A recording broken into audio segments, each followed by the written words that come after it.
mispronounced that, haven't I? That's right. Which is why you call yourself Noah. So correct me, how do I... This is going to be a nice way to start our session, right? Right. My name is Achinoam. Achinoam in Hebrew means sister of peace. Achinoam, right? And now I'll tell you a really funny story here, okay? Years ago, I was performing in Canada with this really popular host in a big show. And he said, well, I did my show, and he said, thank you very much to and Gildor. His name is easy. That's easy. And I'm like, okay.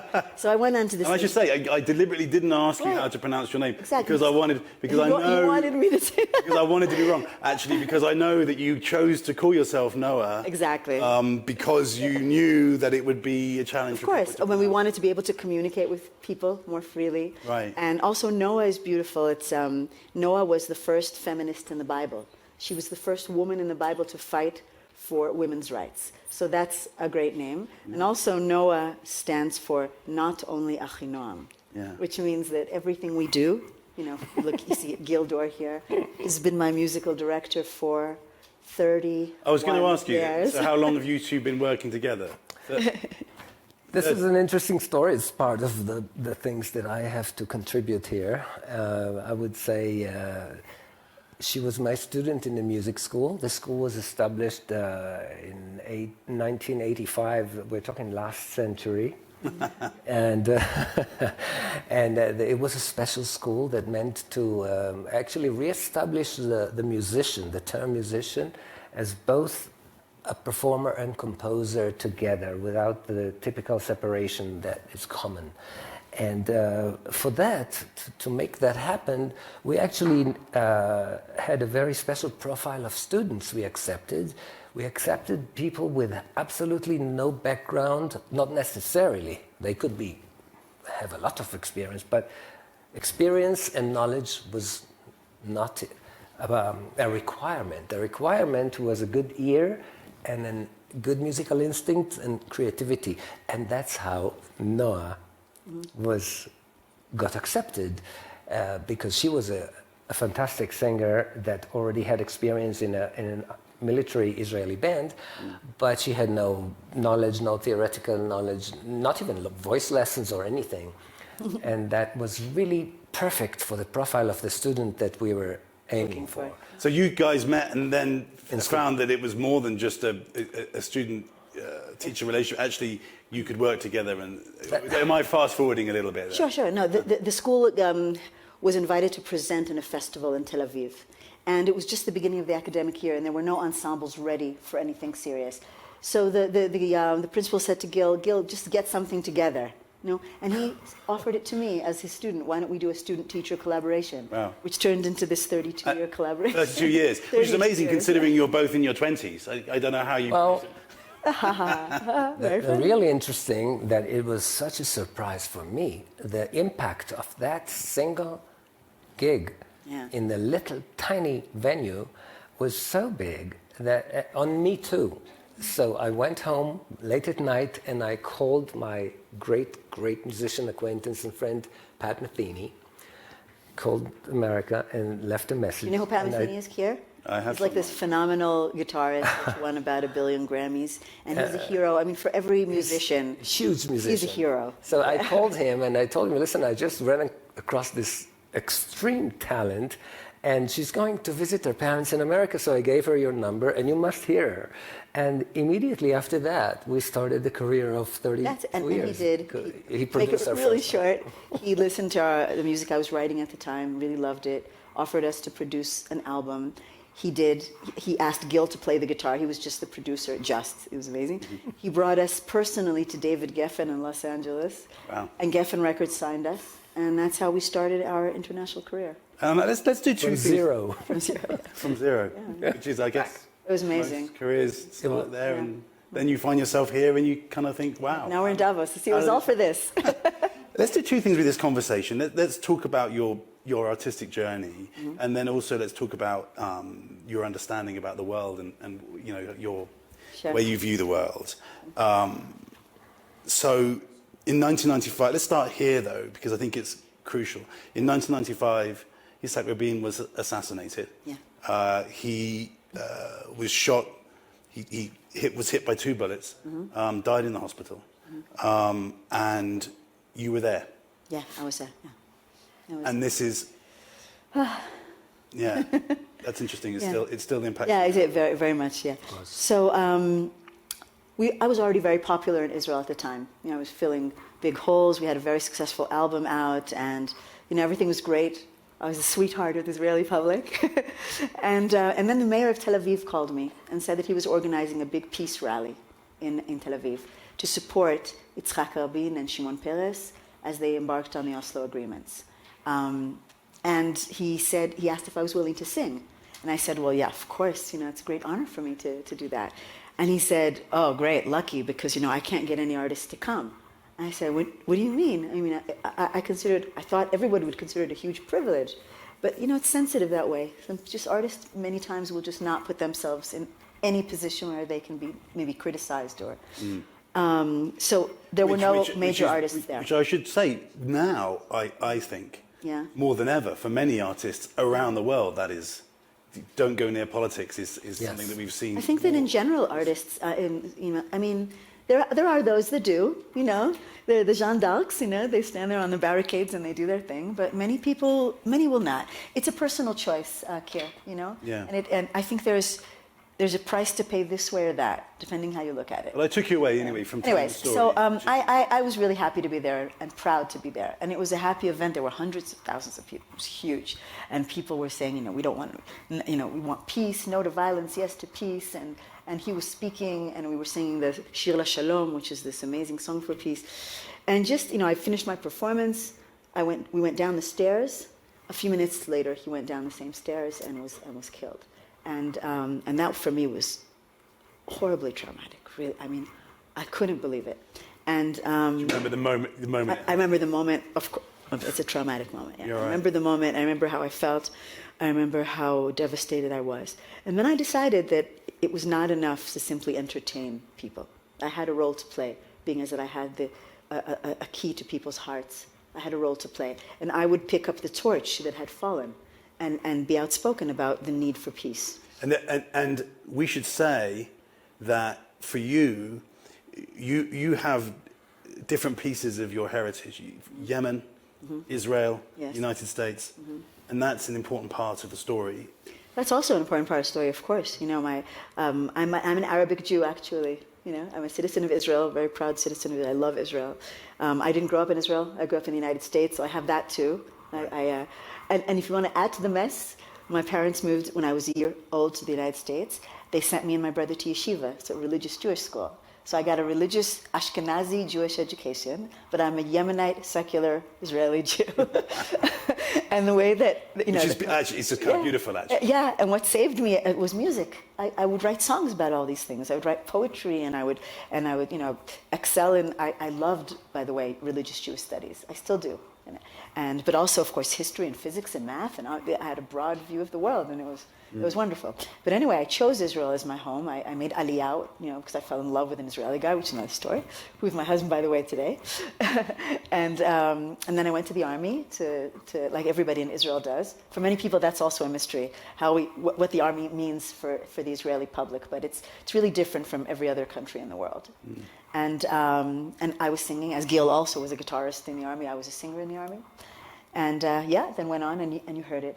But anyway, what happened then after that murder was that I made these statements, and that's what brought me to Davos. We just have to close that little circle. Because when I started making these statements, I had a big interview in Newsweek at the time.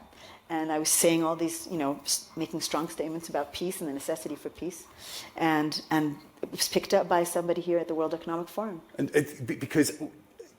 so in that moment with Prime Minister Rabin, you are somebody who, through your heritage, actually is someone with a mix of influences and understands that the world is not black and white. Yeah. And then you're there at a moment of extremism, and those two things clash. Yeah. Yeah. I think that the most important point to make, as I see it, is the role of the artist, as I see it. The artist always has the ability to see the world as much more complex than black and white. That's what we deal with. We deal with human complexity. So I have it inbred in my identity, as does Gil, as does everyone, actually. I know your personal story too. So you also have moved from one place to another, and you have all these things in your own identity. And so the moment you are able to see the world as in a broader way, the moment you are able to see yourself reflected in the other, and I think that's a key to all of that, then you realize, okay, there's no reason not to try to build a bridge. And you know, in my family, I have a lot of officers, you know, commanders in the army. Really, I have to say that my great-great-grandparents came from Yemen to Israel. And they fought in the Haganah, and they fought, you know, we have a history of people really fighting for Israel's independence, said, okay, we know how to fight. We know how to fight. So now we can make peace. Peace demands an enormous amount of courage. And I think that was from that point of view, and to fulfill the dream of living in Zion, in peace, in our homeland, in peace, peace was a major issue for me and remains. So let's now fill in the journey, if you like, and you two go on this journey together, Gil, and can we frame artistically, musically, what happens over the coming years as you continually searching to try and reach out across borders and across cultures? Well, let me just make one remark about the Rabin incident to make it even more I think dramatic, not dramatic, but interesting, is that at the time we were very worried about how many people will show up for the rally, and everybody was scared. And then we came, and there were thousands and thousands and thousands of people, and we were so overjoyed, and we decided to perform a hit song of ours at the time that was called Paranoia. And it was all about how unnecessary the paranoia was. And then minutes later, it reversed in the most horrible. So the drama for us was like, the shock was unbelievable. So now here we are on the journey, as you've asked. And after this first international album produced by Pat Metheny for Geffen Records, we started to dovetail our albums for the Israeli market in Hebrew and for the international market in English, which is actually the primary language of Noah, as you hear. So her poetry is 95%, I would say, in English. I did some of the writing in Hebrew, and then we, of course, used some great poets to do the Hebrew albums. And it was all original stuff. And so we went from exploring very different aspects of music, as our role models was people who really didn't look for the taste of the public, but were really exploring the art of music and songwriting particularly. So what we did is, like, we thought of things like Beach Boys and Beatles and whoever was very diversified. And so you're artistically, you're looking for... Searching. Searching for... And I'm saying that because every project was extremely different. Yeah. We had a sort of a rock and roll album called Calling in the times of, you know, Nirvana and that kind of stuff, which was more into the alternative emotions of what we have inside about peace, about the world, about love, about anything. And then we have things that were more soothing and looking to us more of a philosophical, mostly we also explored my Yemenite roots. And the Yemenite roots. An album called Jeans and Jeans, which is a really interesting one. And then we had also, like, very unique opportunities, which you probably mentioned. One of the big things was performing in the Vatican for Pope John Paul II. I wanted to get to that. You've performed at Carnegie Hall, at the White House, but with 3 popes. 3 popes, yeah. Which is Pope John Paul, Pope Benedict, and Pope Francis. She's a popular artist. Popular artist. Definitely. But that says an enormous amount, doesn't it? About reaching across cultures and borders and religions. Absolutely. Because the situation was that on that first album produced by Pat Metheny, I recorded a version of Ave Maria, the Bach Gounod Ave Maria, with lyrics that I wrote as a prayer for peace. And that was picked up by the Vatican. And when we went for the first time, I remember, there were hundreds of thousands of people in that huge square.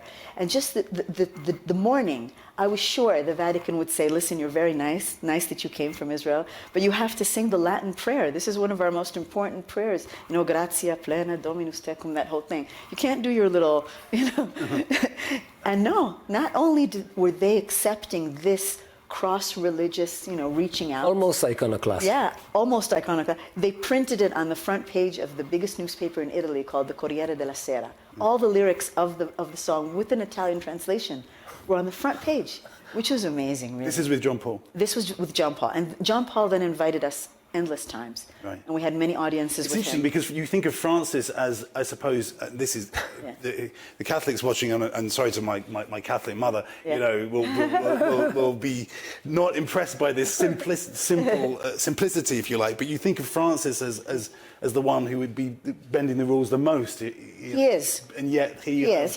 John Paul. So was John Paul. They were both really extraordinary human beings. We were also invited to sing his funeral, John Paul. So that was really impressive. Did you have any hesitation when about singing in the Vatican? Yeah. Me, no. No, because for me it was and I have to say that the large majority of Israelis and Jews are very proud of that. They see, wow, what an honor for the Jewish people to have been invited and embraced in that way, for this connection to have been made. Yeah. Really, I think that it is an honor for us as Israelis and Jews, and also this beautiful bridge being built by religions. We need to do that. And then there's some people that don't agree. I have a tendency to create those situations, which could be maybe controversial. But I always follow my heart, and I believe, from the value point of view, this was the right thing to do. Mm. And I have to say that also, the popes are great, but Stevie Wonder and Sting, just as exciting. I just have to mention those so that we don't stay in the pope zone. Right. Right. I mean, this is just your musical, 16 albums, your 16 musical albums, journey in and of itself. Hundreds of songs. Is incredible. We were fortunate to be able to make music. A life with music is a privilege here. Really. And I also think that music, you choose music, but more than that, music chooses you. And I feel that I was chosen to be the slave of music. Really, you will be my servant, said the God of music. Mm. And why do I say that? Because it's very often a Via Dolorosa, It's not always a joyride. People look at it always as glorious and fun. And that is not so. When you really... do you find it hard to write? It's hard. It's hard to expose yourself, to put your soul, in front of the world on a platter in this way. Let me tell you a very interesting thing about the connection of Davos to our career in a very interesting way. Unfortunately, after the Twin Towers collapsed, they had the horrible incident. Davos WEF was moved for 1 year to New York City. This is 2000. Solidarity with New York. Yeah. Right? 2002, right. 2002. And we were invited to participate there and to sing there. And the musical director of that show, of all the great musicians there, was Quincy Jones. And that's how we met him for the first time. We actually, we were supposed to sing something with an Algerian Sheb Khaled singer, but then I went just like that to Quincy, and I said, "Listen, there's a song that you must hear before we decide what we go on stage with," and this was like in Yiddish they say chutzpah, and I came and he says, "Okay." And so we played this Ave Maria that she talked about. And they were all like, "Oh my God, you must sing this." So we did 2 songs. We did the Ave Maria, and this was Davos. And that started a long connection with Quincy Jones to the point that he became the executive producer of our Bach album. Yeah. We have an album dedicated to Johann Sebastian Bach. And the executive producer is Quincy. And we visit him every year, and it's incredible. He's one of our greatest friends and mentors. You could just enjoy the music, couldn't you? You could actually, all of the politics. Now the question, so why do you bother with all this? We do enjoy the music. Well, but it's interesting that you push yourself You know, I tell you something here. Simply that. And you know, friends who are listening in the streaming and our friends here in the hall will know. You know, I think that if you were given a voice, it's a huge privilege to have that voice. A voice that can open hearts and minds. And to use it simply to entertain, really, I think that's, you know, no. I feel that I have a mission beyond that, as to use the voice in order to, and this is a phrase we have in Hebrew, which I like a lot, is tikkun olam. Tikkun olam means the fixing of the world.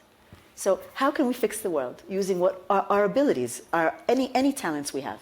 Our talents as musicians enable us to reach people in a certain way. And when their hearts and minds are opened, what are we putting in there? And we have been doing that really passionately for all of these years. And maybe this would be the time to say, okay, so we started with peace, and we always will be promoting peace between Israelis and Palestinians, between people, Arabs and Jews, the entire Middle East. I think there are amazing opportunities now in the Middle East, and we would love to see that happening more and more. I'm going for a first visit, by the way, in the United Arab Emirates. I'm very proud to say, invited by the ambassador of the UAE in Israel to visit the Emirates on a formal visit, to meet cultural leaders, and I'm so happy to be able to build that bridge. And so that's one thing. And then now climate. So, you know, maybe this would be the time to mention the project that actually brought us to Davos this year. Right. And that is a project dedicated to the coral reefs of the Northern Red Sea. Mm-hmm. So I'll tell people a little bit about this, even though whoever has seen us, and that we had the incredible opportunity to have a gala evening dedicated here in Davos, and that is thanks to our friend Joseph Fowler from Arts and Culture, who is here and who we adore, who enabled us, who connected this thing to Davos, and Davos embraced, you know, the World Economic Forum embraced this issue of the coral reefs.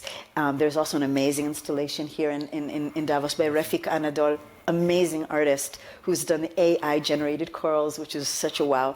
But yeah, this whole evening, I See You, was put on stage here in this incredible place. And so what is this project, the Reefs of Hope? The idea is to try to attain UNESCO Natural World Heritage status for the entire Northern Red Sea. And why? Because the coral reefs in this part of the Red Sea are, beyond being extraordinarily beautiful, are important and particularly resilient. They're important because they're an amazing ecosystem, one of the most important in the world. Millions of people depend on them for their livelihood. Research, by the way, I was not even aware how much research is done on coral reefs for the pharmaceutical industry, for example. So that's one thing. And then research in Israel from Eilat, my colleague and friend, Professor Maoz Fine, has shown that these are the most resilient corals in the world to the rising sea temperatures. So they have not experienced any events of coral bleaching, which have been devastating reefs around the world, which means that we have to protect them. They might be the last reef standing within 50 years. And they might offer some solutions. And they might offer solutions, offer information. There's so much to be gained. And beyond that, you have the amazing opportunity of diplomacy between Israel, Saudi Arabia, Jordan, and Egypt. And we should let people know, if when people watching, that if they want to talk about this, they can hashtag WEF23. So we can carry on the conversation on social. Of course. But wait, just to mention finally that we are supporting this with a musical project. And the musical project would be called I See You. And that was the first messenger of that was presented in the beautiful event of the same name here in Davos. And on the stage we had an amazing singer from Jordan. We had an oud player and his brother from Egypt. We had the Morphing Chamber Orchestra, from Vienna. We had Tim Alhoff playing piano. I think he's from, I don't know where he's from, but I think from Europe somewhere. Beautiful musicians from all over. And Anouf, who is this phenomenal scuba diver, female scuba diver from Saudi Arabia, who has this project called the Red Sea Citizens, who is Saudi Arabia's first female technical scuba diver. So she was on stage. So you can imagine all these people together. It's quite a... Wow. I mean, that's really thanks to Joseph, I have to say, thanks to Joseph Fowler for enabling, and to Klaus and Hilde for going for this. Wow. I mean, what an opportunity for us to show the world this important cause and the power of music in promoting causes such as these. Once again, showing your commitment to music and the arts as a way to reach out to people, and also continuing what's in your DNA, which is an understanding of that borders don't have to be kind of, red lines that... Oh, I have something nice to tell you about that. Wait, Kira, I have to... Look, wait, I have to... I want to ask you the big question. No, wait. Look, so singers, right, were birds. I'm a bird, right? I'm a human manifestation of a bird. People are different animals. You always ask when you're in grade school. I'm a bird. I spread my wings. I fly. I sing. So think about it. A bird that flies, right? She's up there. She can't see borders. You see a border? A border is not something you can see from the sky. You see beautiful landscapes. You see seas. You see amazing things. So that's first. There are no borders. A bird recognizes no borders. But another thing that a bird sees, she sees far and wide. So she can, for example, see a fire over there. She can see a flood. She can see a storm coming. So she says, I have to warn my other birds. So that's where the activism comes from. So you don't see the borders, and so everyone is the same, but you're also conscious enough and wide-viewed enough to see the bigger picture and to bring people into it. How do you stay so positive? Because there are many folks who are feeling right now like we're living in an era of polarization, where exactly what you guys are talking about. Okay, I'm going to give you. Swimming against the tide. I'm going to give you a quote, okay, by one of my favorite people, Shimon Peres. Shimon Peres was, I have to say, was my mentor. He loved me. He would invite me to all of his events, and he tried to get me into politics. He said, "No, you have to get into politics." I said, "No, are you kidding me? I have to be an artist." But he used to say that optimists and pessimists all die the same, but they live differently. And I prefer to live as an optimist. I think that when you are always bringing out a positive vision and working for it, I'm not talking about a silly, naive. No, I don't think anything I say is silly or naive. When I'm talking about peace, I'm being very practical. I mean, I see myself as such. But when I say these things and when I do them, when we do them, we create an energy that has an impact. It makes a difference. I mean, I really think so. What they say about fractals energy, the butterfly wings moving here and something happening on the other side of the world. So we create that energy that makes a change. And I believe that there's an incredible importance to that.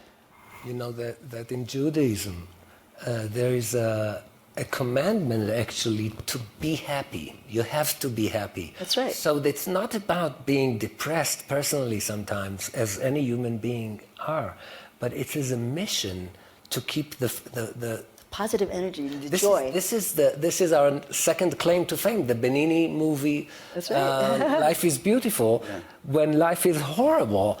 But it's a belief that life is beautiful that keeps you alive, not checking the facts and getting depressed about it, to the point that this is a message you give your child. And making it beautiful. Making it beautiful. So she is recruited to optimism on a very general it's part of the mission. sense. And not worrying that you might be attacked.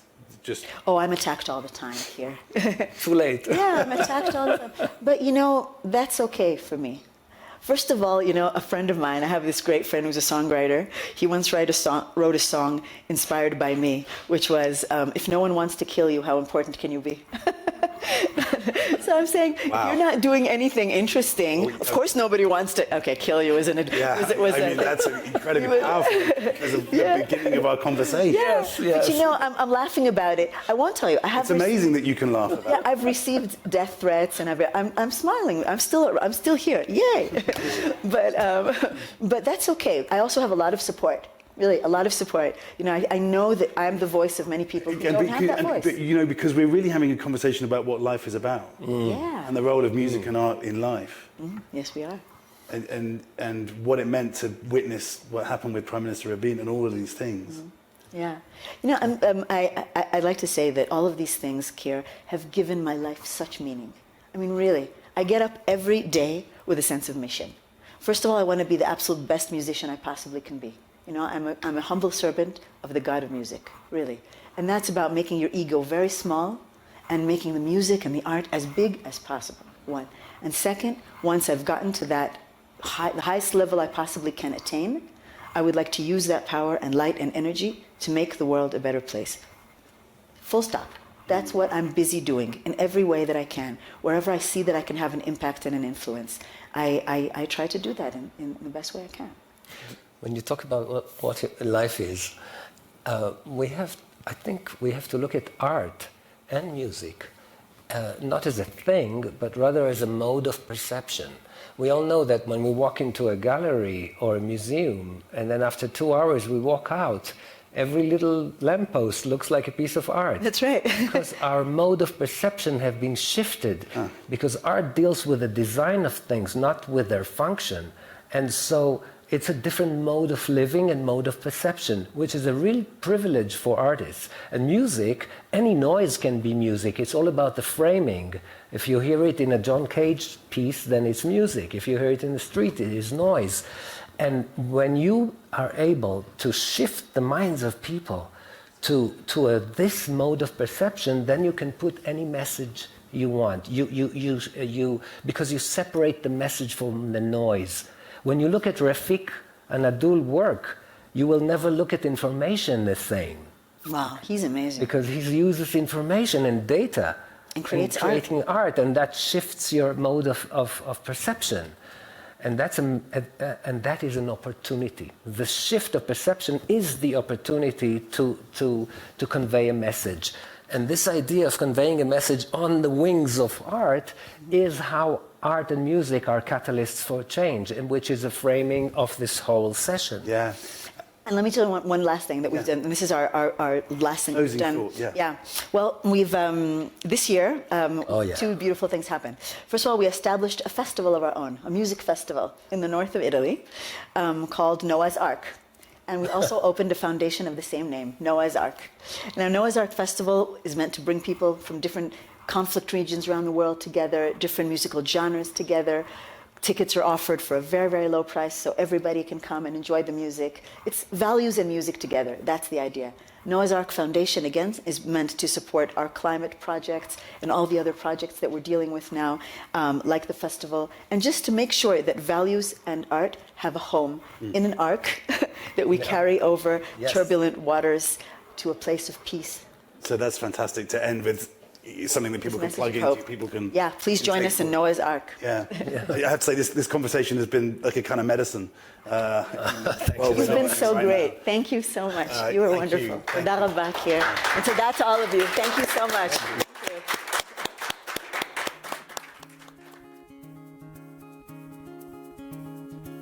I want to write a happy song